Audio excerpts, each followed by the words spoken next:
वैराग्य के प्रासाद में पहुंच गए और वैराग्य की सोपानों को जब पार करते हैं तो भक्ति के प्रासाद में पहुंच जाते हैं। महाराज मैया उस परम भक्ति के अमृत में परतत्व का आस्वादन करके तृप्त हो गई और भगवान कपिल महाराज समुद्र के किनारे कुटी बनाकर सत्संग करने लगे और मैया देवभूति भगवान का ध्यान करती हुई भगवत चरणों में भगवत धाम में अवस्थित हो गई। महाराज मनु की दो पुत्रियां और है आकृति और प्रसूति। एक का विवाह प्रजापति रुचि के साथ संपन्न हुआ और एक का विवाह दक्ष प्रजापति के साथ संपन्न हुआ। दक्ष प्रजापति की अनेक कन्याएं उत्पन्न हुई, उसमें से कुछ का विवाह धर्म के साथ किया और उन कन्याओं में जो ज्येष्ठ कन्या थी सती जी, उनका विवाह भगवान शिव के साथ संपन्न किया। एक बार दक्ष प्रजापति ने विशिष्ट यज्ञ का समायोजन किया और उसमें सम्मिलित होने के लिए बड़े बड़े विशिष्ट महानुभाव पधारे, सिद्ध गंधर्व विद्याधर बड़े बड़े देवता पधारे, भगवान रुद्र भी उसमें पधारे, भगवान शिव बैठे थे, ब्रह्मा बैठे थे, देव इंद्र वरुण कुबेर प्रभृति बैठे हुए थे। उसी समय दक्ष प्रजापति ने यज्ञशाला में प्रवेश किया। जैसे ही प्रवेश किया तो सबने अपने अपने आसनों से उठकर खड़े होकर अभ्युत्थान किया, लेकिन भगवान शिव अपने आसन पर बैठे रहे, क्योंकि तपश्चर्या में ज्ञान में श्रेष्ठ जब अपने से छोटे को प्रणाम करता है तो महाराज जो योग की विधाओं को जानते हैं, आयुर्वेद शास्त्र भी जिसका प्रतिपादन करता है, जब विद्वान तेजस्वी अपने से छोटे को प्रणाम करता है तो उसके प्रणाम से निकलने वाली किरणें उस साधारण मनुष्य के तेज को नष्ट कर देती हैं। भगवान शिव ने सोचा हम खड़े होकर प्रणाम करेंगे तो हमारे सपुर का तेज नष्ट न हो जाए, इसलिए वह अपने आसन पर बैठे रहे और अपनी पलकें झुकाकर ही उन्होंने प्रणाम कर दिया। अब भैया सबसे बड़ी प्रणाम क्या है? गर्दन झुकाना प्रणाम नहीं है। हमारी गर्दन झुक गई, हमारा सिर झुक गया व्यवहार में, फॉर्मेलिटी में, वह प्रणाम नहीं है। प्रणाम वो है जिसमें हमारा अभिमान झुके, जिसमें हमारा हृदय झुके। गर्दन झुकी और हृदय न झुका तो बेकार है। बड़े बड़े अत्याचारी राजाओं की तलवार की डर से लोग गर्दन झुकाते थे, लेकिन झुकी गर्दन से भी उसको शाप देते थे। इसलिए सम्मान वो है जिसमें हमारा अभिमान झुके, हमारी आसक्ति झुके। भगवान शिव ने अपनी पलकें झुकाकर उनका अभिनंदन कर दिया। लेकिन साधारण मनुष्य कौन है जो एक्शन में रहता है, विशिष्ट कौन है जो एक्टिविटी में रहता है, जो उसके उद्देश्य और लक्ष्य को समझता है। ये जो साधारण थे, भगवान शिव के आचरण को समझना इनकी सामर्थ्य नहीं थी। इन्होंने भगवान शिव के ऊपर आक्षेप कर दिया, आलोचना कर दी। अरे घोर अशुभ, नाम ही तेरा शिव है लेकिन तू है घोर अशुभ। सांप बिच्छुओं में रहने वाला, कातरों में रहने वाला, भूत प्रेतों में घूमने वाला, जले हुए शव की धूली अपने शरीर पर मलने वाला। अरे ब्रह्मा के कहने से मैंने तुझे अपनी कोमल कन्या प्रदान कर दी, मेरी कन्या का जीवन बर्बाद हो गया। मेरा दामाद बनकर ब्रह्मा खड़े हो गए, इंद्र वरुण खड़े हो गए, तू खड़ा नहीं होता। एकदम दक्ष प्रजापति क्षुब्ध हो उठे और सज्जन डॉक्टर जैसे रोगी के ऊपर नाराज नहीं होता, ऐसे ही बुद्धिमान मूर्ख की बातों पर भी नाराज नहीं होते। मूर्ख के सामने विद्या की जरूरत नहीं है, मूर्ख के सामने धैर्य की जरूरत है। मूर्ख को कभी समझाने की कोशिश भी न करना। मूर्ख को समझावते ज्ञान काट को जाए। अरे कोयला होए न उजरो सोमन साबुन खाए। मूर्ख तो तुम्हारे स्तर पर नहीं आएगा, लेकिन तुम्हें अपने स्तर पर जरूर उतार देगा। महाराज भगवान शिव वहां के चुपचाप उठे, बोले प्रभावित हो गए हैं, जोश में आ गए हैं, अब इनको ठंडा करना समय ही अपने आप इनके क्रोध को ठीक करेगा। वो चुपचाप बोले हम जितनी देर बैठे रहेंगे ये बड़बड़ाते रहेंगे। वो चुपचाप उठे और वहां से कैलाश पर वापस आ गए। कुछ समय बाद पुनरपि एक दिव्य यज्ञ का समायोजन हुआ और उस दिव्य यज्ञ में सम्मिलित होने के लिए बड़े बड़े महापुरुष प्रतापी जन पधारे। कैलाश के ऊपर से बड़े बड़े विमान जाते थे। भगवान शिव और सती जी वहां बैठे हुए थे। सती जी ने कहा स्वामी जी बड़े विमान कहाँ जा रहे हैं? भगवान शिव ने कहा ये तुम्हारे पिता के यज्ञ में सम्मिलित होने के लिए जा रहे हैं। सती जी आग्रह करने लगी, स्वामी चलो चलो हम भी यज्ञ में चलते हैं। अब भगवान शिव ने कोई अपनी पत्नी को तो ये नहीं बताया कि तुम्हारे पिता ने मेरा अपमान किया। कोई साधारण मनुष्य होता तो ससुर से लज्जित होकर आता, तिरस्कृत होकर आता और उसका गुस्सा अपनी पत्नी पर उतारता। लेकिन यह तो जानते थे बोले इसके पिता की गलती से मेरी पत्नी का क्या संबंध। उन्होंने इसकी कोई चर्चा नहीं की।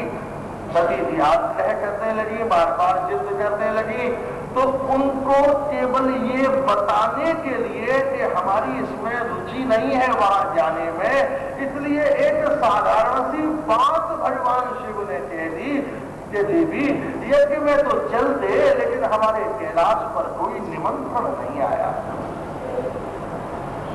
अब आना सती जी तो शास्त्रार्थ करने को तैयार। दक्ष की पुत्री है ना, दक्ष किसे कहते हैं? बुद्धिमान। और बुद्धिमान का अंश क्या होता है? तर्क। जब देखो तर्क, 24 घंटे तक कोई ना कोई महाराज बात छेड़ता ही रहेगा, जरा मौका मिले उपदेश देना शुरू कर देगा। बुद्धिमान हमेशा तर्क करता रहता है, कोई ना कोई बात ये ना करो वो ना करो निषेध करता रहता है। महाराज एक बड़े भारी पंडित जी थे, तो एक दिन नाव गंगा से दूसरे पार जाना था, तो नाव में बैठकर गंगा पार कर रहे थे। अकेले थे, मल्ला नाव चला रहा था, सन्नाटा था और चुप। तो कहाँ रहे बुद्धिमान, तो पूछ लिया क्यों भाई कुछ पढ़े लिखे हो? बोले महाराज कहाँ पढ़े लिखे हैं, हम तो ऐसे ही बचपन से ही पिता ने लगा दिया, नाव चलाते हैं। बोले तुम्हारा 4 आने भर जीवन बर्बाद हो गया। थोड़ी दूर नाव चली, अच्छा कहीं सत्संग भजन में जाते हो? बोले महाराज सुबह से शाम तक नाव चलाता हूँ, तब पत्नी बच्चों को रोटी देता हूँ। बोले तेरा 8 आने भर जीवन बर्बाद हो गया। अच्छा कुछ दान पुण्य करता है? बोले महाराज बच्चों को तो भोजन नहीं दे पाता, दान पुण्य कहाँ से करूंगा? बोले तेरा 12 आने भर जीवन बर्बाद हो गया। इतनी देर में बड़ी जोर से आया तूफान, गंगा में ऊंची ऊंची लहरें उठने लगी, नाव महाराज टेढ़ी मेढ़ी होकर डूबने लगी। मल्लाह ने पूछा पंडित जी तैरना जानते हो? बोले तैरना तो नहीं आता। बोले तुम्हारा 16 आने भर जीवन बर्बाद हो गया। मेरा तो 12 आने भर हुआ, तुम्हारा 16 आने भर जीवन बर्बाद हो गया। तुम वो जारी में तुम्हारा सच है ना, सच की ये पुत्री है और बुद्धिमान का अंश होता है तर्क। तो इनके स्वभाव में भी तर्क रहना स्वाभाविक है। इन्होंने महाराज भगवान शिव की रुचि तो न जानी और उनसे शास्त्रार्थ करना शुरू कर दिया। बोले स्वामी आप कैसी शास्त्र विरुद्ध बात कहते हो? महाराज सत्संग में जाने में, हरि कथा में जाने में, गुरुजी के यहाँ जाने में, मित्र के यहाँ जाने में, देव मंदिर में जाने में, तीर्थ में जाने में, पुण्य नदी में स्नान के लिए जाने में मनुष्य को निमंत्रण की प्रतीक्षा नहीं करनी चाहिए। ये स्थान निमंत्रण के उपयुक्त नहीं होते। और हम यज्ञ में जा रहे हैं, माता पिता के यहाँ जा रहे हैं और आप कह रहे हो कि निमंत्रण नहीं आया। अरे उत्सव का समय ही तो होता है जब पारिवारिक जन एक दूसरे से मिलते हैं, नहीं तो महाराज साधन किसी फुर्सत इधर उधर जाने की। अब एक दूसरे से मिलते हैं, एक दूसरे से बात करते हैं। महाराज अरे भैया बैठ जाओ, एक दूसरे से मिलना जुलना हो पाता है। महाराज भगवान शिव निषेध करते रहे, लेकिन सती जी भगवान शिव के अभिप्राय को समझने में समर्थ नहीं हुई, सफल नहीं हुई। इसलिए बुद्धिमान कौन है? जो गुरुजनों के अभिप्राय को समझता है। हम संस्कृत समझे, हम अंग्रेजी समझे, हम मलयालम, हम तेलुगु, हम कन्नड़, हम गुजराती, महाराष्ट्री, पंजाबी समझे, बोले 2 कौड़ी का व्यर्थ है अगर हम गुरुजनों की आंख के इशारे को नहीं समझे।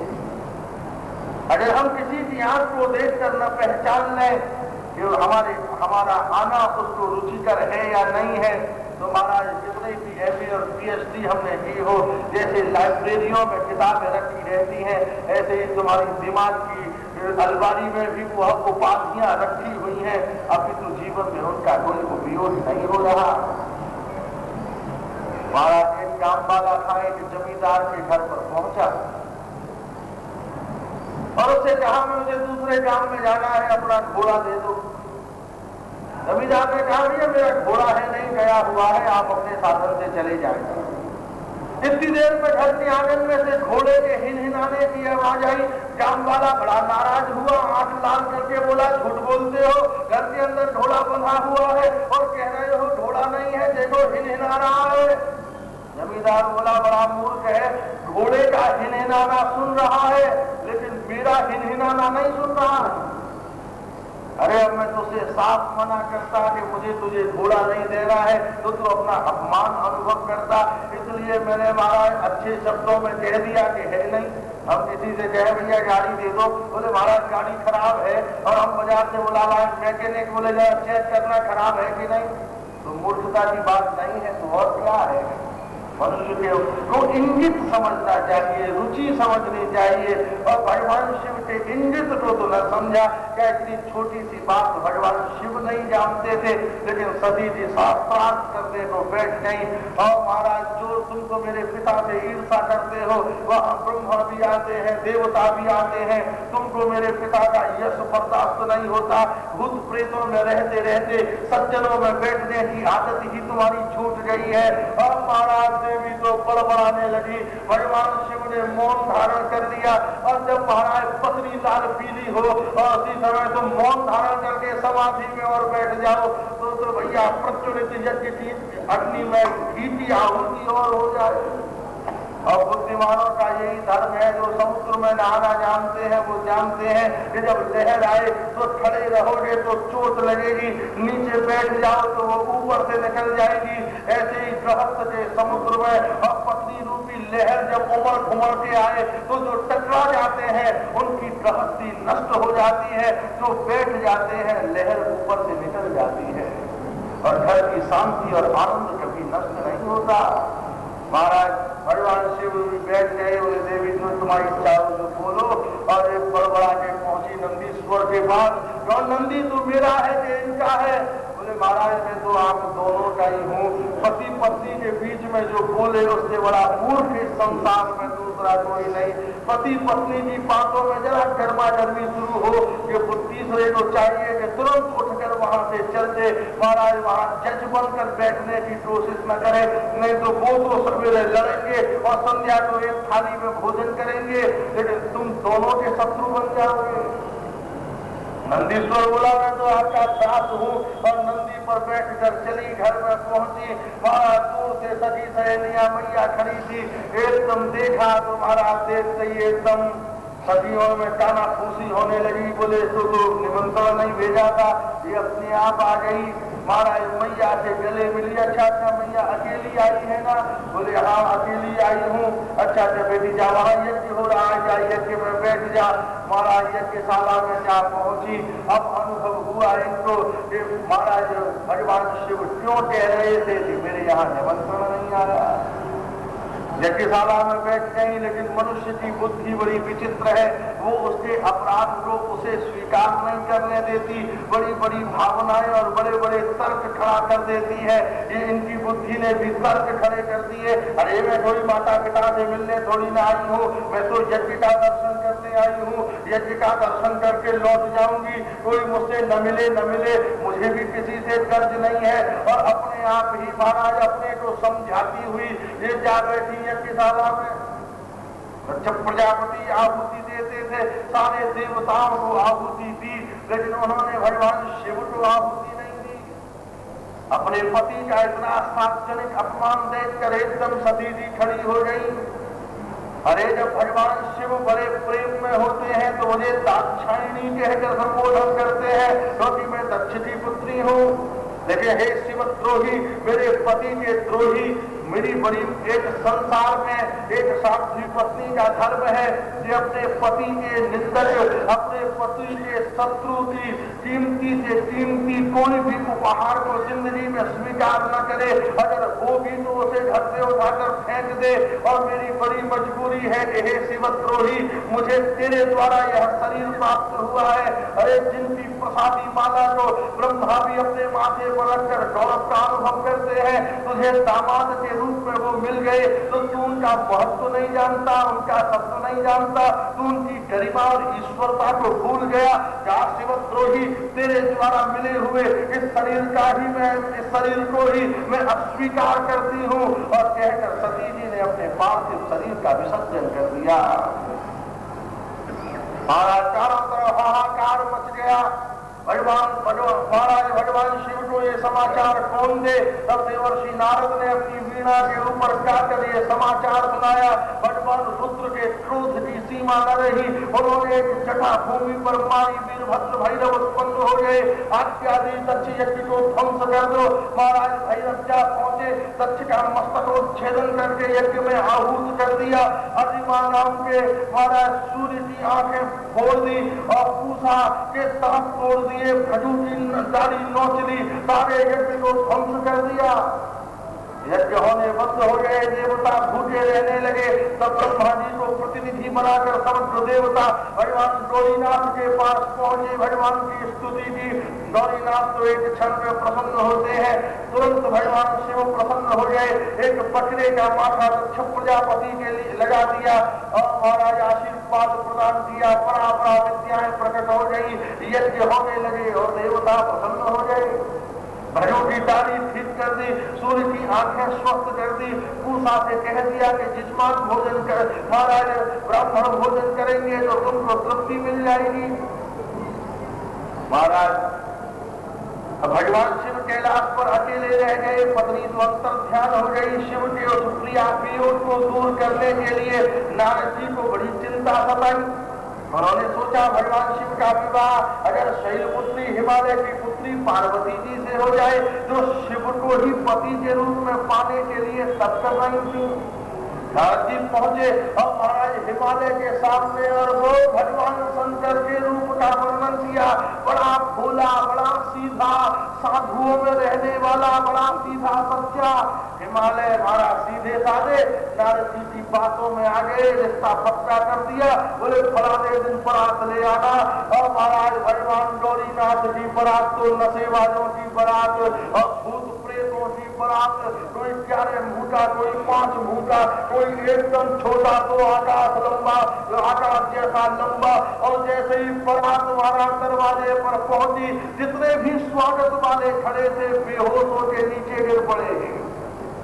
हिमालय नाराज हो गए। अरे नारद जी ये कैसा लड़का है महाराज, तुमने कहा था बड़ा सीधा साधा, ये तो साधु बिच्छू भूत प्रेतों में रहने वाला है।